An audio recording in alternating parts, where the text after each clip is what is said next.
저희 집에 아예 설탕이 없거든요. 진짜로 제로 칼로리가 맞나요? 이렇게 단맛이 나는데 살이 안 찐다는 게 말이 돼? 단맛과 칼로리는 별개의 문제입니다. 실제로는 완전히 제로 칼로리가 아닐 수도 있기는 해요. 정답부터 말씀드리면요. 안녕하세요. 가정의학과 전문의 민혜연입니다. 자, 이제 날씨가 조금씩 따뜻해지기 시작했죠. 이제서야 드디어 봄이 좀 찾아오는 것 같은데요. 보통 이렇게 날씨가 따뜻해지면 겨울 동안 묵혀뒀던 살이 슬슬 신경 쓰이기 시작하잖아요.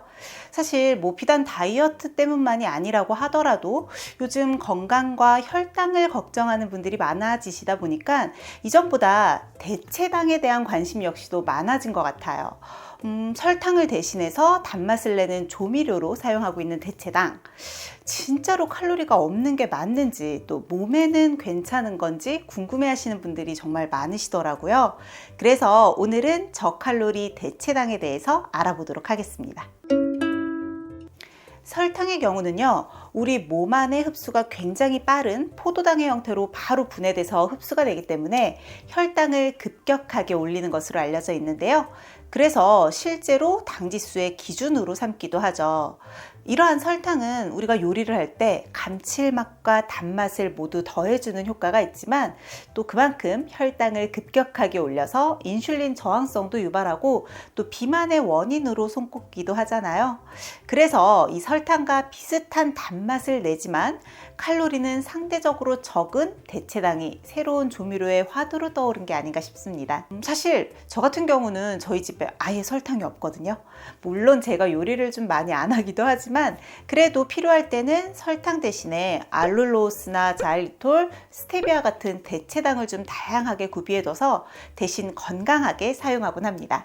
저는 진료실에도 알룰로스가 있어서요, 그릭 요거트나 점심 간단하게 먹을 때 조금씩 첨가하기도 하는데요. 그런데 제가 이렇게 대체당을 먹는 모습을 보면 꼭 그런 걸 궁금해 하시더라고요.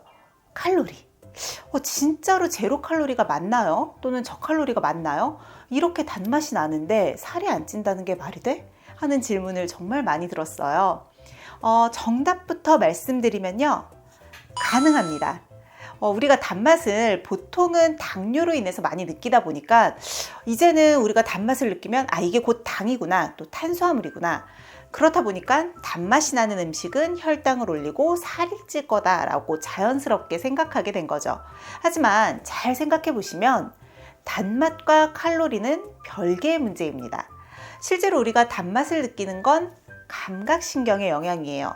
입안에 음식이 딱 들어왔을 때 미각신경을 통해서 느껴지는 것이 단맛이지만 실제로 살이 찌는 칼로리는 소화기관을 통한 흡수의 문제이거든요.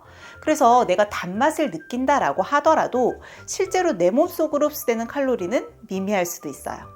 인체에 흡수되는 칼로리가 적은 이유는 크게는 두 가지의 기전으로 설명을 할 수가 있는데요. 첫 번째는 단맛이 굉장히 강한 거예요. 그런 경우에는 이 설탕 정도의 단맛을 만들기 위한 양이 아주 적겠죠. 그래서 실제로 섭취하는 양 자체가 매우 적다 보니까 칼로리에 대한 영향도 그만큼 적을 수도 있고요. 두 번째로는 우리가 섭취를 했을 때 미각을 통한 단맛은 느껴지지만 실제로 소화기관을 통해서는 흡수가 되지 않는 거죠. 관련된 소화효소가 없다거나 또는 분자 구조상 우리 몸으로 들어갈 수 없는 경우에는 단맛은 느끼지만 칼로리에는 영향을 주지 않을 수도 있습니다. 우리가 식품을 구매할 때 뒤에 나오는 이 영양성분표에 0kcal라고 기록이 되어 있다라고 해도요, 실제로는 완전히 0칼로리가 아닐 수도 있기는 해요. 왜냐하면 식품위생법상 100ml당 4kcal 미만의 열량을 가진 음료수는 0칼로리라고 표기를 할 수가 있거든요. 실제로요, 0에서 4kcal 정도의 열량이 있다라고 해도요, 이 음료를 먹고 비만이 될 정도는 아니거든요. 오히려 이 정도의 낮은 칼로리는 소화를 하는 데 사용되는 칼로리가 오히려 더 많을 수도 있어요. 혈당에 대해서도요, 4kcal면 당 1g 정도이기 때문에 혈당에도 크게 영향을 준다고 볼 수는 없습니다. 그래서 일반적으로 식품 영양 성분표에 0칼로리라고 표시가 되어 있다면 먹었을 때 살찌거나 혈당이 올라갈 걱정은 안 하셔도 돼요. 자, 대체당은요, 그 종류도 굉장히 다양한데요. 크게 합성 감미료, 또 천연 추출 감미료, 당, 알코올 등으로 구분을 해볼 수가 있어요. 일단 합성 감미료는요, 우리가 인공적으로 단맛을 만들어내서 인공 감미료라고도 하는데요. 단맛이 워낙 강하다 보니까 이 설탕보다 현저히 작은 양으로도 강한 단맛을 낼 수 있는 대체당 종류예요. 이렇게 강한 단맛 때문에 요리에 사용되는 양 자체도 굉장히 적어서 그만큼 칼로리가 적다라는 뜻인 거죠. 아스파탐이나 사카린, 또 수크랄로스 같은 것들이 여기에 해당을 합니다. 그리고 천연 추출 감미료도 있어요. 이건 자연에서 얻는 당분의 일종인데요. 식물의 잎이나 종자, 열매 등을 통해서 당분을 추출한 결정체라고 보시면 됩니다. 그래서 종류에 따라서는 설탕과 비슷하거나 설탕보다 약간 단맛이 덜할 수도 있어요. 자, 이 성분들은 대부분은 인체에 거의 흡수가 되지 않기 때문에 칼로리가 없거나 적죠. 하지만 추출한 원재료에 따라서요, 특유의 향이 함께 느껴진다는 특징이 있어요. 흔히 알룰로스나 나한과, 자일로스, 스테비아 같은 것들이 여기에 해당을 합니다. 이외에도 우리가 이미 잘 알고 있는 자일리톨을 비롯한 에리스리톨, 말티톨 같은 것들이 당, 알코올로 구분이 되죠. 이들 역시도 체내로 흡수가 되지 않아서 칼로리가 없는 경우예요. 사실 이런 다양한 대체당 중에서도 최근에 가장 많이 주목을 받은 건 아무래도 아스파탐이 아닐까 하는데요. 작년 WHO 세계보건기구에서 이 아스파탐을 발암물질로 지정하면서 많은 논란이 있었죠. 그런데 제가 보기에는 오히려 이후로 대체당에 대한 관심과 소비가 더 많아진 느낌이에요. 이 아스파탐이 발암물질로 지정이 되긴 했지만 실제로 우리한테 영향을 끼치기엔 좀 미미하거든요. 아스파탐 하루 섭취량이 체중 1kg당 500mg 이상이 되었을 때 발암과 같은 건강에 대한 위험이 있다라고 보고가 되고 있는데요.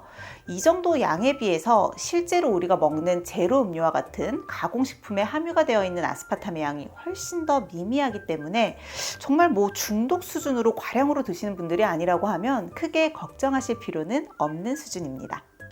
굳이 아스파탐이 아니라고 하더라도요, 사실 대부분의 대체당은 너무 과량 섭취하게 되면 소화불량을 유발할 수도 있고요, 또 장기간 먹었을 때 장내 세균총의 불균형과 같은 다른 여러 가지 문제들도 유발을 할 수 있는 만큼 적절하게 소량만 섭취하실 것을 추천드립니다.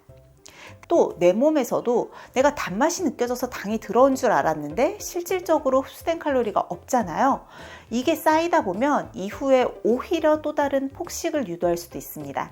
그래서 너무 과도하게 섭취하신다거나 많이 드시는 것보다는 내가 정말 단맛이 당길 때 아주 소량만 만족감을 위해서 드시는 것이 현명합니다. 대체당은 주목받은 지 오래되지 않았고 또 시중으로 유통이 된 지도 그렇게 오래되지 않아서 장기간의 연구 결과는 좀 제한적이기는 합니다. 하지만 안정성에 대해서는 세계 여러 나라의 식약처에서 이미 인정하고 있는 부분이라 크게 걱정하실 필요는 없을 것 같아요. 대체당은 적절하게만 사용하면요, 설탕에 비해서 혈당과 비만 걱정을 줄일 수 있습니다. 게다가 충치 걱정도 적으니까 구강 건강에도 도움이 되겠죠. 하지만 앞서 말씀드린 것처럼 늘 과유불급이에요. 과도하게 드셨을 때는 부작용의 위험도 있기 때문에 소량만 현명하게 이용하시면 좋을 것 같아요. 오늘 내용 도움이 되셨다면 구독과 좋아요, 알림 설정까지 꼭 해주세요.